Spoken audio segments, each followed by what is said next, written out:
இவனே ஒரு 12 வயசு குழந்தை தான். அவன் ஸ்கூலுக்கு போயிட்டு அவன் ஸ்கூலில் அவன் கற்றுக்கினதெல்லாம் திரும்பி வந்து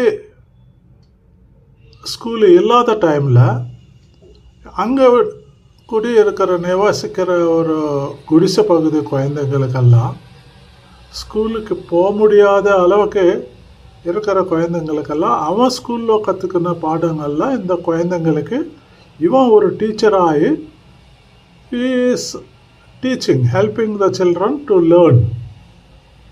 எப்படி இருக்குங்க, இதுதானே ஒரு சமூக சேவைன்றது. 12 வயசு குழந்தைக்கு இந்த மாதிரி ஒரு நினப்பு வந்திருக்கு. அது வந்து ப்ராக்டிக்கலாக இம்ப்ளிமெண்ட் பண்ணிட்டு இருக்கான் பாருங்க. அதே ஒரு பணக்கார குழந்தையாக இருந்தாலும், ஒரு செலிப்ரிட்டி கப்பலோட குழந்தையாக இருந்தாலும், ஒரு பாலிட்டிஷியனோட குழந்தையாக இருந்தாலும், பை திஸ் டைம் என்ன நடந்திருக்கும், எல்லா சேனலில் எல்லா மீடியாவில் அவனை செய்கிற செயல் வந்து பிரதிபலித்து அவனுக்கு ஒரு அவார்டு வேற கொடுத்து அவங்கள பேரண்ட்ஸை வந்து அவங்கள கௌரவப்படுத்தி என்னென்னமோ பண்ணியிருப்பாங்க இல்லையா. ஆனால் இந்த குழந்தை கண்டுக்கிற ஆள் கூட இல்லைங்க. நீங்கள் ஒரு சப்போர்ட் பண்ணலாமில்ல. நீங்கள் ஒன்றும் கொடுக்க வேண்டாம், பணமோ எதுவும் துணி மணி எதுவும் கொடுக்க வேண்டாங்க. அதெல்லாம் உங்ககிட்டே வச்சுக்கோங்க. ஒரு சின்ன சப்போர்ட் பண்ணலாமில்ல. எப்படி அந்த சப்போர்ட்டு?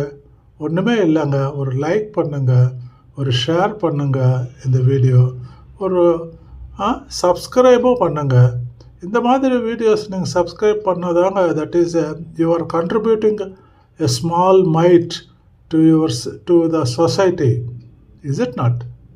ப்ளீஸ் வீடியோ பாருங்கள், கேளுங்க. இது 12 வயது சிறு ஆசிரியர். இவர் ஒவ்வொரு நாளும் பள்ளியில் இருந்து கற்றுக்கொண்டவற்றை தனது குடிசை பகுதியில் உள்ள ஏழை குழந்தைகளுக்கு கற்பிக்கிறார். 12 வயது சிறுவன் பகலில் பள்ளிக்கு செல்கிறான். மாலையானதும் அவனே ஒரு ஆசிரியராக மாறிவிடுகிறான். சம்பளமும் இல்லை, புகழும் இல்லை, ஆனால் தினமும் சோர்வின்றி கற்பிக்கின்றான். பாலத்தின் கீழே இந்த சிறிய பள்ளி தெரிகிறது. இங்குதான் அவனது குடிசை பகுதியில் உள்ள ஏராளமான குழந்தைகள் தினமும் படிக்க வருகிறார்கள். ஏனெனில் அவர்களின் எதிர்காலத்தை பற்றி கவலைப்படுபவர் ஒருவர் இருக்கிறார் என்பது அவர்களுக்கு தெரிய வேண்டும் இல்லையா? பிளேட் இல்லை, மேஜை இல்லை, உடை கட்டுப்பாடு இல்லை, ஆனால் படிப்பில் எந்த கான்வென்ட் பள்ளியையும் விட இது குறைவில்லாத கல்வி.